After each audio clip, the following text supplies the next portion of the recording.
E aí, pessoal, tudo bem? Hoje mais um episódio então do Resenha Bariátrica. Vamos conversar sobre a tão temida anestesia da cirurgia, a consulta pré-anestésica e tirar várias dúvidas com esse colega que fez formação junto comigo ali na UFSC, é anestesiologista, é o Dr. César. Opa, boa noite, tudo bem? Meu nome é César, sou médico anestesista. Também faço parte do serviço de anestesia de duas instituições, que é o Hospital Universitário e o Hospital Regional de São José, que são instituições que possuem a cirurgia do aparelho digestivo como especialidade. Muito obrigado por aceitar esse convite. Então já vamos conversar antes da gente entrar na cirurgia, né? Como funciona a consulta pré-anestésica, como é que é, o que que geralmente tem que ter um roteiro nessa consulta, o que que tem que perguntar? Certo. Então, o paciente que vai passar pela cirurgia bariátrica, obviamente, é um paciente que tem um grau de obesidade, né? Isso já vai contextualizar toda a consulta pré-anestésica, porque a obesidade é uma condição inflamatória contínua, né? Uma Sim. doença sistêmica contínua, e isso acaba afetando todos os sistemas do paciente: Uhum. cardíaco, pulmonar, renal, hepático, hormonal, né? Então, toda avaliação pré-anestésica, ela engloba todas essas características do paciente, porque esse tipo de paciente ele passa por uma anestesia com uma complexidade maior, Sim. né? Em relação aos exames, né, que nós solicitamos, né, desde exames laboratoriais para avaliar a função hepática, renal, hormonal, Uhum. né, alguns exames de imagem, como raio-x de tórax, outros, né, exames cardiológicos, como eletrocardiograma, Sim. dependendo do que a gente encontrar nesses exames complementares e laboratoriais, a gente segue com uma investigação mais profunda, às vezes associando o auxílio de outras especialidades, como a Sim. cardiologia e a pneumologia. Até porque a maioria desses pacientes, além da obesidade, tem alguma outra comorbidade, né? Exato. Então, geralmente, quando chega para vocês, pelo menos a gente já encaminhou ali endócrino, Perfeito. cardiologista, Normalmente o paciente ele já chega bem otimizado pelo pessoal da é, cirurgia do aparelho porque a digestivo. gente sabe que é longo o processo até chegar na cirurgia, né? Então, provavelmente já fez vários acompanhamentos e já usou várias medicações, né? Certo. Aquelas medicações para emagrecer, Saxenda, Victoza, as famosas canetinhas, Certo. dá para usar até a data da cirurgia? Como é que funciona? Então, das medicações emagrecedoras, nós temos diversas classes, né? Desde estimulantes, como a própria sibutramina, por exemplo, que nós pedimos uma suspensão de mais ou menos 2 semanas, tá? Uhum. Outras medicações como antidepressivos, a própria bupropiona, que também é utilizada para emagrecimento, também a gente pede essas 2 semanas de suspensão. Por qual motivo, né? Farmacologicamente falando, essas duas medicações atuam na inibição da recaptação da noradrenalina e serotonina. Uhum. Então, se elas têm essa dificuldade da recaptação desses hormônios, esses pacientes podem apresentar um pico hipertensivo durante a cirurgia e aumenta o seu risco, né? Risco cardiológico, tá? Sim. E hemodinâmico. Em relação às canetas, né? A gente tem essas diversas canetas, inclusive Ozempic, Mounjaro, Sim. Wegovy, né? Essas canetas, elas são análogos de LP1, certo? E possuem uma meia-vida muito longa, tá? Uhum. Hoje, pelo Ministério da Saúde e pela Sociedade Brasileira de Anestesia, né, é prescrito que seja realizada uma suspensão com 21 dias de Sim. antecedência, tá? Alguns países já estão passando por uma revisão, tá, desse tempo de suspensão. Canadá, Estados Unidos, eles estão diminuindo o número de dias e associando mais a sintomas gastrointestinais, Sim. tá? Então, se esse paciente ele possui sintomas gastrointestinais, aí aumenta o número de dias de suspensão, Entendi. tá bom? Geralmente quem usa ainda fica um pouco nauseado. Eu faço exames endoscópicos. Então teve paciente que estava usando, fez jejum de 24 horas e mesmo assim ainda tinha comida dentro do estômago, né? Exato. E às vezes o pessoal acha que é bobagem, não fez o jejum certo, ou às vezes até fez e ainda tem comida e a gente acaba tendo que suspender. Quais são os riscos de não ter feito um jejum correto? Exato. O motivo que nós da anestesia solicitamos o jejum é justamente para a gente garantir o esvaziamento gástrico, Uhum. né? Por quê? Porque no momento da anestesia, eventualmente o paciente ele pode evoluir com refluxo, né? Uma regurgitação e causa uma broncoaspiração e isso acaba levando a diversas complicações, né? Que Sim. podem até decorrer com risco de morte.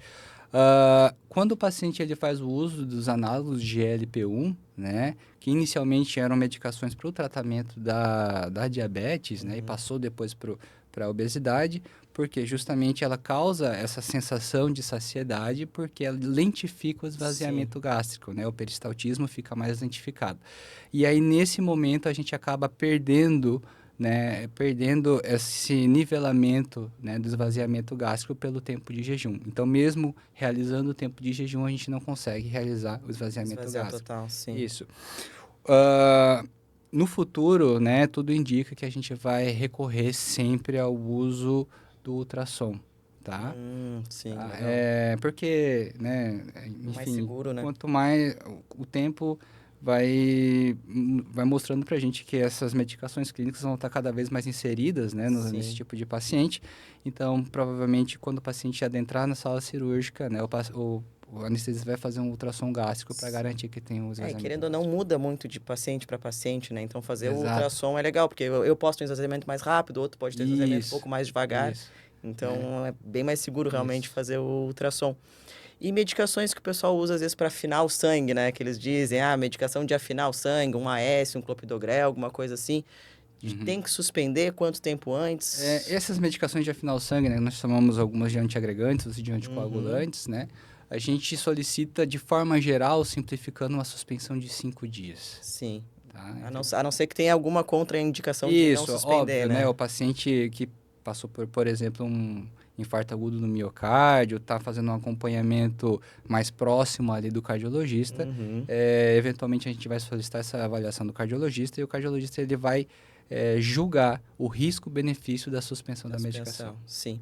E a gente sabe que às vezes o paciente obeso tem uma via aérea difícil, né? Aquele paciente com o pescoço curto, ou que tem uma papada ali muito grande, que Exato. não dobra muito. O que que dá para fazer para prevenir essa via aérea difícil, para não ter problemas ali na intubação? Perfeito. Então, o paciente obeso, principalmente aquele que vai passar pela cirurgia bariátrica, né, como um todo, é um paciente que ele tem as estruturas ali da via aérea, né, da via aérea, alteradas anatomicamente, né, o que dificulta o momento da intubação e, ao mesmo tempo, é um paciente que já tem uma reserva pulmonar prejudicada, porque ele tem Sim, uma caixa torácica, né, anteriorizada muito mais espessa, né, do que o sim. E que, paciente querendo ou não, tem saudável. um peso ali também, né? A Isso, gordura da barriga comprimindo, né? exatamente.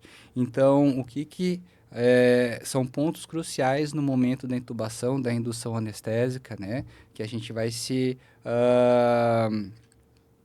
apontar mais durante o momento da intubação, tá? Principalmente o posicionamento, né? Uhum, A gente tem que garantir um posicionamento, então a gente deixa o paciente no que a gente chama de sniff position, né? Posição do farejador, né? uhum. Com a cabeça um pouco mais anteriorizada, né? Que aí permite que a via aérea fique mais Mais pra fácil. frente. Uhum, Isso. Todo um kit de via aérea difícil, envolvendo bugie, né? Que é uma espécie de guia para o tubo, uhum. tá? Videolaringo, né, que hoje é cada vez mais presente na Sim. rotina do anestesista, e eventualmente até o fibroscópio, né, a gente compartilha junto ali com o pessoal da torácica também, Sim, já deixa tá? isso aí tudo no kit ali, então, Isso, kit de prevenção de exatamente, danos. exatamente. Esse é um paciente que a gente tem que induzir de uma forma muito cadenciada, né, realizar uma Uhum, pré-oxigenação com um tempo maior para esse paciente poder ter uma uma reserva reserva, pulmonar, porque ele sim, vai ficar em apneia, né, ele vai ficar sem respirar por um tempo e ele tem que aguentar todo esse tempo até ser realizada a sim, intubação. sim. E qual é a diferença, só para o pessoal entender, de uma anestesia geral, de uma hack? Tem alguma diferença entre fazer isso em paciente obeso ou não? Aumenta o risco de alguma coisa? Em relação ao paciente obeso, falando mais da cirurgia bariátrica, tá? Na cirurgia bariátrica, hoje, massivamente é realizado, né, da forma Sim. videolaparoscópica, certo? É, a gente parte do princípio da anestesia geral, né? A Uhum. anestesia geral ela pode ser inalatória ou venosa. Eventualmente, né, o anestesista ele pode associar um bloqueio de neuroeixo, que é a raquianestesia ou a peridural, né, com o intuito de diminuir a resposta metabólica ao trauma, né, do Uhum. paciente, tá? Mas a princípio, a gente parte da anestesia geral, ela é baseada, né, de forma inalatória ou venosa. O que a gente fala de inalatória? A gente usa agentes voláteis, né, que são anestésicos, que a partir do momento que a gente intuba, né, a gente conecta no carrinho de anestesia, no aparelho de anestesia, né, e aí, ao mesmo tempo, esse aparelho ele vai fazendo a vaporização, a administração desses anestésicos inalatórios, Sim. tá? Na venosa, né, que nós chamamos de venosa total, a anestesia ela é realizada de forma como o próprio nome diz, totalmente pela veia, né, endovenosa, em que as medicações, principalmente o Propofol, ele é infundido de forma contínua, tá? Uhum. A raquianestesia e a peridural são formas de anestesia em que a gente bloqueia o neuroeixo, né, nesse tipo de paciente visando uma diminuição da resposta metabólica ao trauma. Sim, e esse paciente obeso, ele tem alguma diferença no despertar de um paciente com IMC mais Exato. baixo? A anestesia em si, né, eu costumo dizer que é uma especialidade que é farmacologia e fisiologia aplicada, tá? Então, todo o nosso manejo, né, ele vem de um pensamento, de um raciocínio farmacológico que envolve farmacodinâmica e farmacocinética. O paciente, né, didaticamente, nós chamamos de modelo tricompartimental, tá? E o paciente obeso, né, ele tem um desses compartimentos, que seria o terceiro compartimento, muito mais acentuado, tá? Que é o tecido adiposo, tá bom? Então, esse paciente, ele vai ter uma retenção, né, maior dos anestésicos, né? Porque o anestésico ele vai adentrar no organismo do paciente e ele vai ter todo esse volume, né, esse tecido Sim. adiposo que ele vai ficar retido. No momento que a gente vai extubar esse paciente, né, vai terminar a anestesia, vai acordar o paciente, nós temos que esperar um tempo muito mais prolongado para toda essa Sair de todo esse tecido. todas essas medicações saírem desse tecido, voltarem para a circulação plasmática e eventualmente, né, a gente conseguir. Quando faz o cálculo, então, da anestesia, faz, às vezes, baseado no peso real do paciente, não no peso que ele deveria ter. Exato. Algumas medicações nós julgamos pelo peso magro, peso ideal e pelo peso total, né? No paciente obeso, obviamente, diversas medicações a gente considera o peso total, porque existe um descompasso muito grande, né, por Sim. causa do IMC, né? Tem algum IMC, assim, que vocês já indiquem um limite? Ah, a partir de tal IMC tem que ter reserva de UTI. Porque a Exato. gente sabe que, às vezes, o paciente vai precisar ali de um suporte de oxigênio, uma coisa mais próxima. Perfeito. Então, assim, tudo isso parte da premissa, né, do risco anestésico, né? Sim. A gente calcula o risco anestésico baseado pela classificação de ASA, né, que é a American Society of Anesthesiology. E essa classificação vai de 1 a 6, tá? Sendo um paciente rígido, sendo bem, falando de forma resumida, paciente saudável, 1, paciente ASA 2, paciente que tem diabetes, hipertensão mais Aquela coisa controlada. controlada. Isso, paciente 3, ASA 3, é o paciente que tem uma diabetes e uma hipertensão já mais mal manejada, né, com alguma incapacitação. Paciente 4 é aquele que já tem uma repercussão severa dessas doenças crônicas. 5 é aquele que já não conseguiria sobreviver sem a intervenção cirúrgica. E 6 seria aquele que vai passar pela doação, captação de órgãos, né? O paciente obeso, né, ele varia entre ASA 2 e ASA 4, né? A partir do ASA 4, nós indicamos a reserva de UTI e rotineiramente é um paciente que parte de um IMC acima de 50. Sim. Tá. E agora eu fiquei numa curiosidade. A pessoa que é tabagista, ela já entra direto na 2 ou entra ainda como 1? Ela entra direto na 2. Direto na 2, que isso é importante o Isso, pessoal saber, né? A pessoa diz, eu sou saudável, mas eu fumo. Já entra Já direto. entra na Já 2. classifica como 2. Porque o fato dele ser tabagista influencia toda em relação a algumas alterações na anatomia e na função pulmonar do paciente. Quais são os maiores riscos anestésicos que a gente tem nesse paciente obeso? Perfeito. Até porque a gente, assim, já entra com uma prevenção de trombose, né? Certo. A gente já entra ali com a enoxaparina no pós-operatório, já com a meia. O que mais, além disso, vocês fazem de prevenção e quais seriam os outros riscos? Tá, perfeito. Então, o paciente obeso, como eu mesmo acabei de dizer, ele passa por uma condição sistêmica de inflamação contínua, acaba interferindo, né, influenciando em todos os sistemas dele, né? Para nós da anestesia, no momento ali do intraoperatório, óbvio, né, os principais são o momento da indução anestésica ali em questão de via aérea, Sim. né? A ventilação desse paciente é uma ventilação muito mais complexa, né?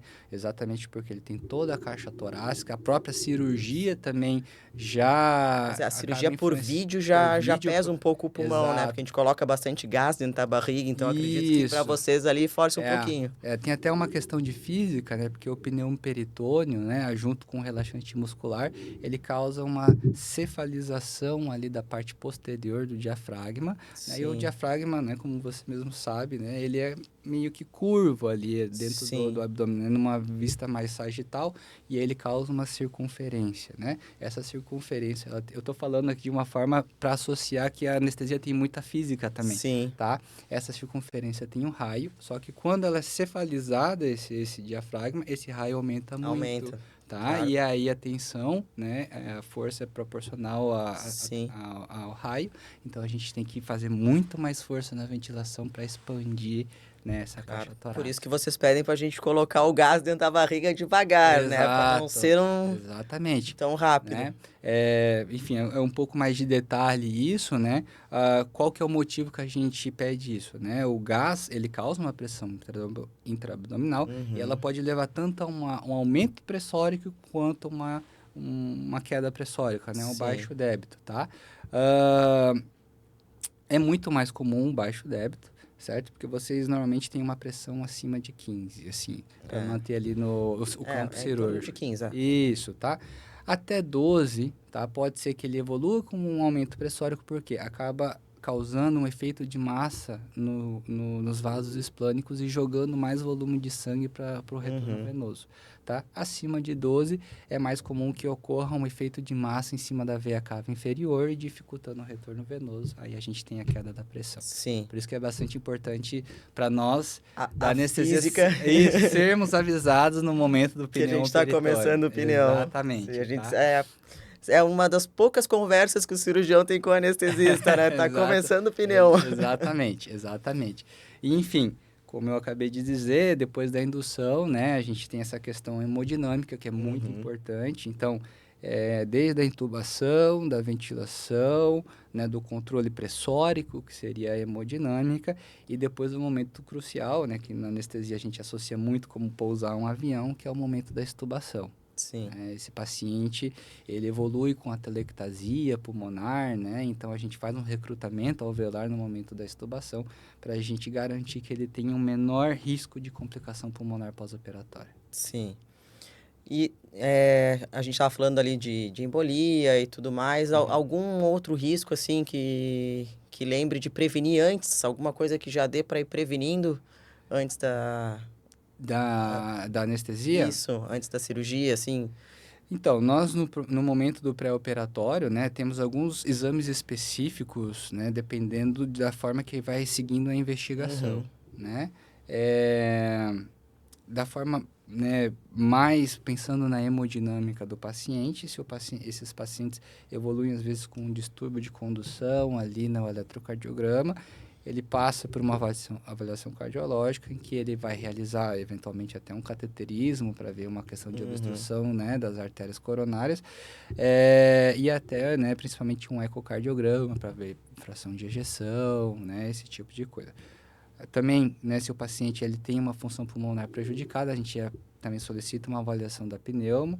Eventualmente, eles vão realizar a espirometria para fazer a função pulmonar. Sim. E aí, eles vão nos dizer, né, a forma que deve ser otimizada Qual é aquele previamente. risco ali também, Isso, né? né? E coloca o risco também associado para nós O ali. paciente que é tabagista, ele deve parar de fumar antes da cirurgia? Quanto tempo antes da cirurgia? O máximo de tempo que ele conseguir. Tá? Tá. Um dia, 24 horas já faz Já toda a ajuda alguma diferença coisa. para nós. Tá. Porque Totalmente diferente. antigamente o pessoal dizia que não valia a pena parar muito próximo porque podia piorar, então Não, isso aí é mito. isso aí é Tá? mito. Qualquer tempo de suspensão já traz um benefício para o paciente. Óbvio, né? Quanto maior o tempo de suspensão ou a total suspensão, né? Sim. A pausa, né? Desse hábito vai melhorar muito desde, né? Do pós-cirúrgico do paciente, né? Na Uhum. cicatrização da Sim, ferida com certeza. operatória, né? Até para nós, né? Em relação a uma questão A de capacidade ali complicação pulmonar, isso, tudo. pulmonar. Álcool. Quanto tempo antes da cirurgia? É a mesma forma, assim como o O tabagismo, máximo o possível. máximo possível, né? Quando a gente pensa em álcool, né, a gente já pensa em função hepática, a gente já pensa Uhum. em função renal, né? Lembrando que todas as drogas, elas passam por uma metabolização hepática, né? Sim. Muitas delas passam por uma excreção renal, né? E o paciente que, enfim, óbvio, né? Se ele tem uma ingesta de álcool muito elevada, ele acaba tendo alterações anatômicas e até e alterações de metabolismo, Sim. certo? A gente vê bastante, até o pessoal, aparece bastante na TV, assim, foi fazer uma cirurgia e morreu da anestesia. Mas a gente sabe também que muitas vezes o paciente esconde o que ele está usando, né? Então a gente sabe que às vezes o pessoal está usando alguma droga, está usando algum anabolizante, alguma Hum. coisa assim, e não repassa na consulta pré-operatória, né?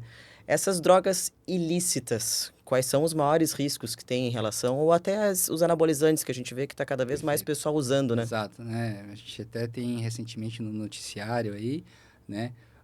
Anabolizantes, né? Na verdade, todos os recursos ergogênicos que acabam interferindo ali na parte hormonal e causam uma hipertrofia das estruturas, né? Uma hiperplasia das Sim. estruturas, né?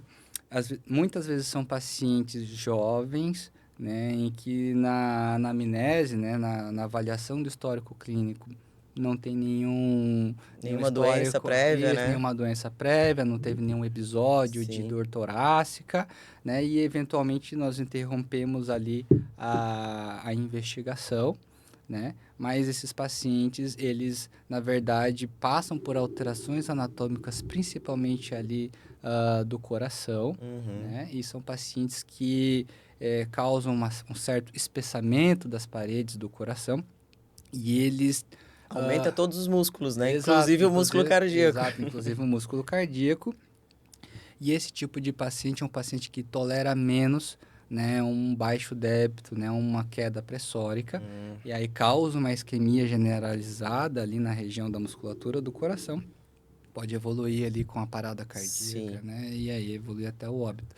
Então são pacientes que são como se fossem silenciosos, né? Uhum. Então, eventualmente, Nunca quando sentiu nada, né? isso. Então, hoje, cada vez é mais comum dos Uhum. anestesistas perguntarem se faz algum tipo de reposição hormonal, né? Mesmo que seja Em baixa dose, fisiológico, né? aham. Mas principalmente em doses suprafisiológicas, né? Acima do nível de referência, que a gente considera normal, a gente acaba solicitando uma avaliação cardiológica, né? Para ver a Sim. questão da anatomia do coração também. E sendo bem realista, né? Pelo menos aqui em Florianópolis, a gente sabe que várias pessoas fumam maconha, Uhum. né? O que que isso pode dar de risco pré-anestésico, assim? De risco para cirurgia, na anestesia? Muda alguma coisa? Então, a maconha, né, ela tem um risco, uma interferência menor do que o tabagismo, Hum, tá?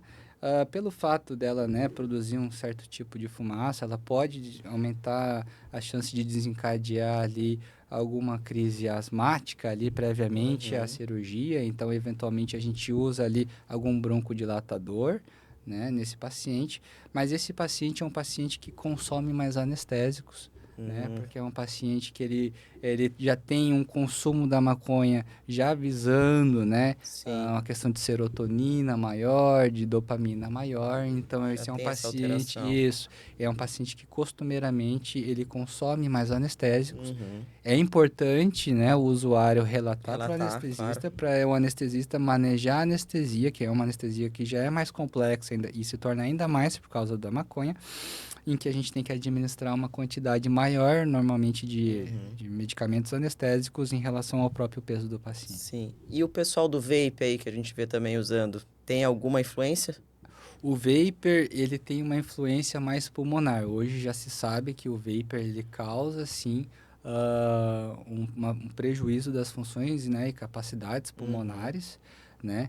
E é um paciente que, sempre que possível, a gente pede a suspensão do uso do vapor também. É um Uhum. paciente também que evolui com uma incidência maior de crise asmática, de broncoespasmo, né, Sim.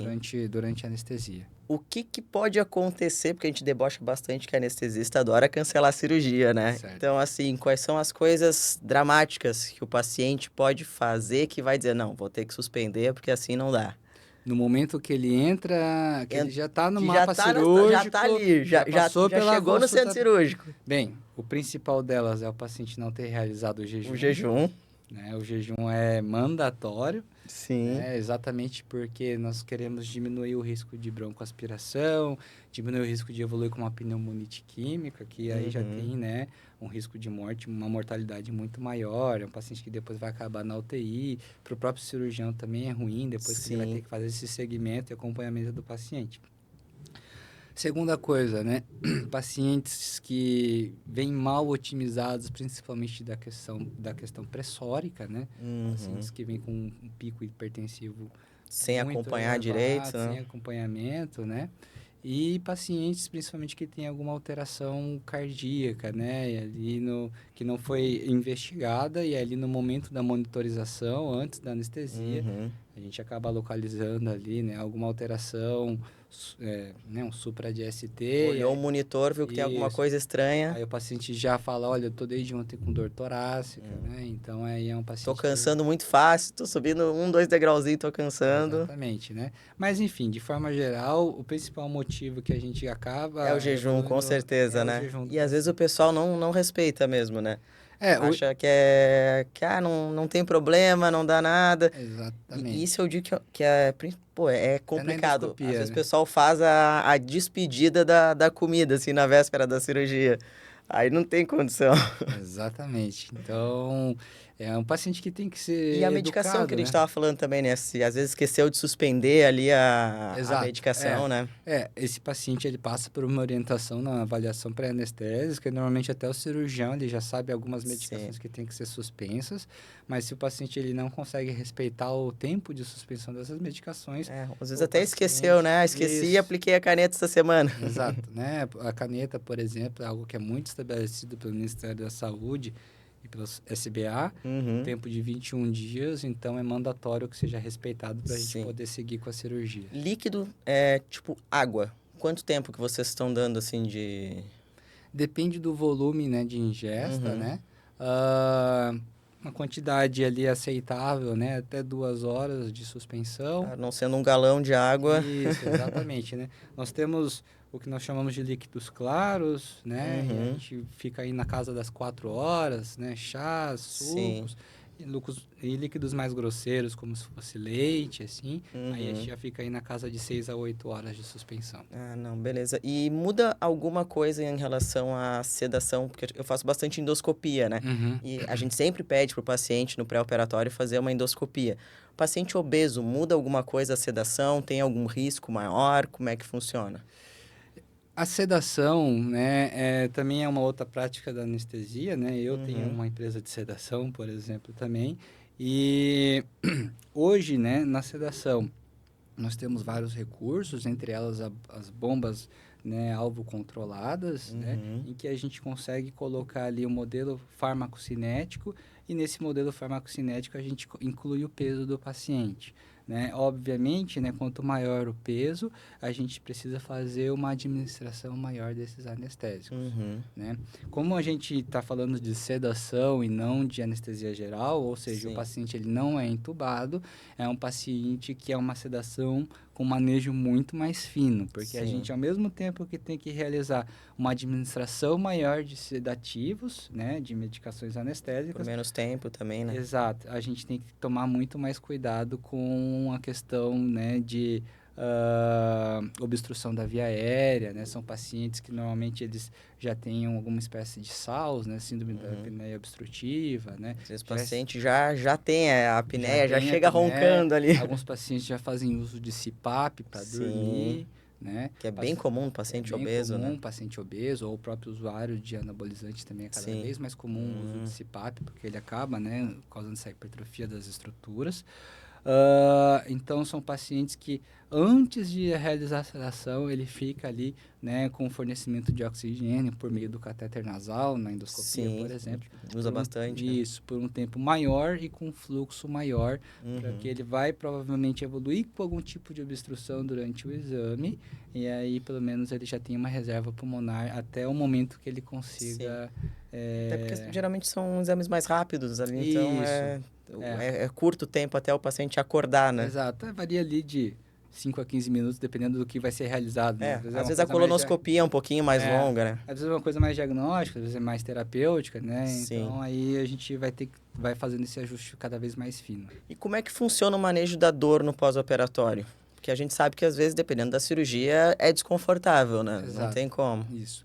Bem, hoje, né, o paciente ele passa por uma recuperação muito mais tranquila do que antigamente, justamente porque mudou a abordagem cirúrgica, hoje é realizado por vídeo, então a ferida operatória é muito menor, Sim. né, mas a anestesia ela entra também já pensando nos cuidados do pós-operatório, e nós realizamos o que chamamos de anestesia multimodal. Nós utilizamos várias medicações anestésicas que atuam em receptores e vias da dor e mecanismos diferentes para chegar no mesmo resultado, né, que é um paciente com uma insensibilidade, uma tolerância à dor maior no pós-operatório, né?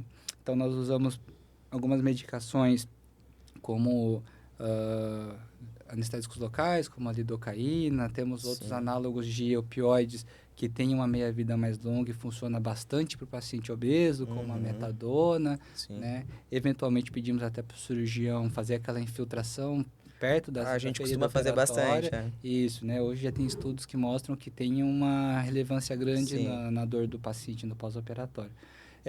Mas, de forma geral, são pacientes que o manejo clínico da dor no pós-operatório é bem tranquilo, não tem muita dificuldade.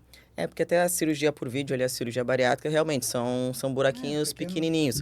Mas, às vezes, os pacientes acabam fazendo uma cirurgia plástica, né? Porque fica com avental. A gente até chamou aqui já o Wagner para conversar sobre plástica e tudo mais. E são incisões maiores, que aí, às vezes, pode ser mais desconfortável. E eu acho que a maior preocupação, realmente, do pós-operatório acaba sendo dor. Por incrível que pareça, né, como é realizado a abdominoplastia, né, associado à lipoaspiração, né, você mesmo conhece, minha mulher é cirurgia plástica, então eu já estou convivo bem com o pessoal já da sabe bem cirurgia como plástica. é que Por incrível que pareça, o pós-operatório é tranquilo. Tá? Sim. Porque, eventualmente, também acaba sendo abordado regiões nervosas ali do abdômen. Então, muitas vezes, o paciente ele tem uma certa analgesia, ele tem uma perda da sensibilidade. Ele tem uma certa restrição de movimento, né? Justamente por causa da sutura, né? Da própria... da cinta ali, da malha, né? Da malha, mas de dor é relativamente tranquilo. Eventualmente, além da anestesia geral, alguns anestesistas vão evoluir com um catéter de peridural, né? É feito um bloqueio de neuroeixo, que nós chamamos, colocamos um catéter no espaço peridural, em que nós administramos anestésicos. Medicação direto por ali. Direto aqui na região próximo ali das inervações, né, da parede abdominal e torácica, e o paciente ele se sente mais confortável também. Sim.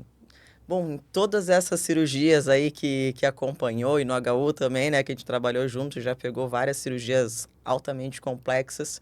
Tem alguma coisa, assim, que tu lembra que foi mais marcante, que te deixou sempre ligado, assim, eu sempre faço, depois desse dia, agora eu sempre faço isso, sempre faço desse jeito?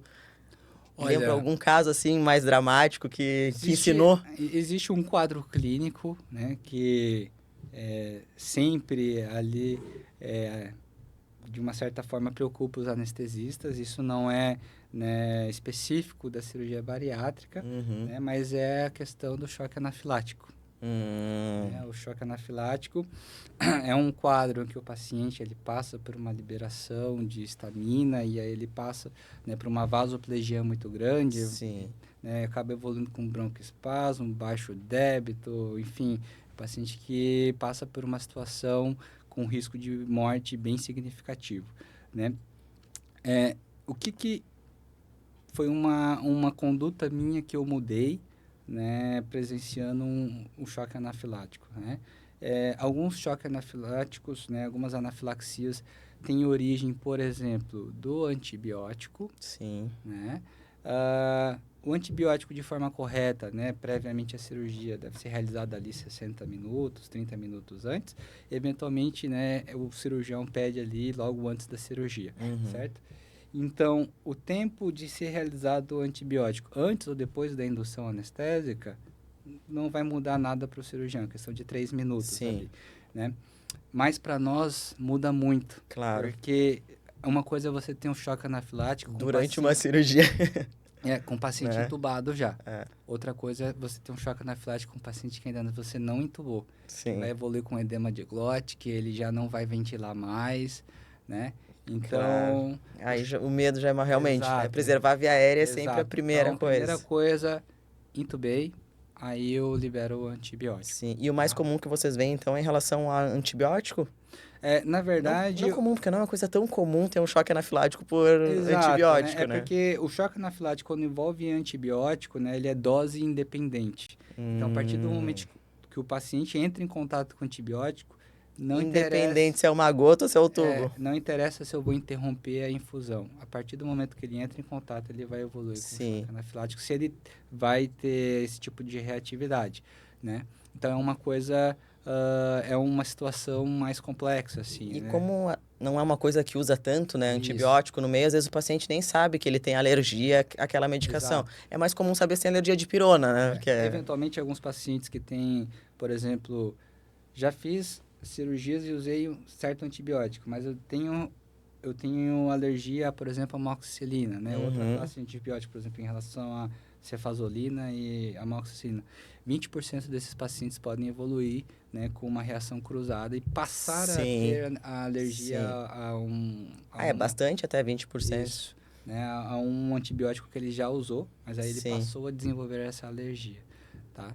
Então, esse é uma situação em que eu prefiro garantir a via aérea, aí eu libero o antibiótico. A não ser que, pela dúvida, né? Isso, a não ser que o cirurgião ali, né, no momento da admissão hospitalar, que o paciente está no quarto, né, na enfermaria, ele já pede para fazer um antibiótico com antecedência. Sim, antes que aí paciente. já fica sabendo antes. Já fica sabendo antes.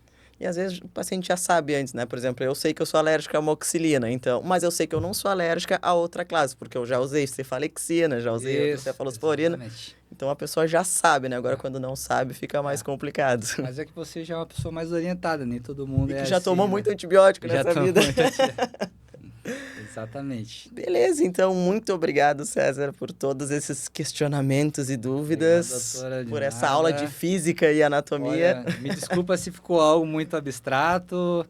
Não, mas é que até pra mim, né, a parte da anestesia é outra coisa, né? Porque da cabaninha pra trás a gente não sabe muito o que tá acontecendo, a né? anestesia, né, nós somos ali basicamente o clínico dentro do centro cirúrgico, da sala cirúrgica. E o intensivista dentro ali, Então, a gente tá ali avaliando o traçado, avaliando o número de ventilação. Não tá só jogando Candy Crush ali atrás, então. Se estiver jogando Candy Crush é porque a anestesia tá bem tranquilo. Tudo ótimo, assim. Se o anestesista tá em pé ali olhando muita coisa, é bom você perguntar o que está acontecendo. São poucas palavras que a gente se comunica, mas quando se comunica, talvez não tenha dado coisa boa, né? Quando o anestesista pergunta, tá tudo bem aí? A gente sabe que pode ter dado alguma coisa ali. Anestesia é a máxima, né? Ou quando a gente avisa, né? Ó, tá sangrando aqui. Aí vocês já tem que ficar... Aí a gente já vai fazer um controle de diurese, vai ver como é que tá ali a parte de gás, já né? fica bem ligado, com a antena ligada. Né? Exatamente.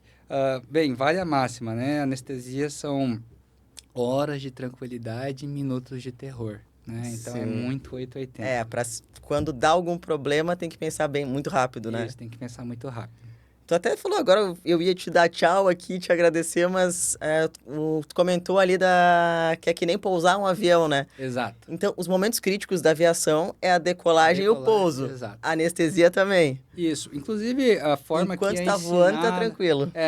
Quando tá durante a cirurgia, tranquilo, né? A gente chama de voo de cruzeiro, né? Sim. Tranquilo, tudo ali no automático. Os principais momentos é na indução anestésica e no momento da extubação. Realmente. E aí, só sucesso. Aí, só sucesso.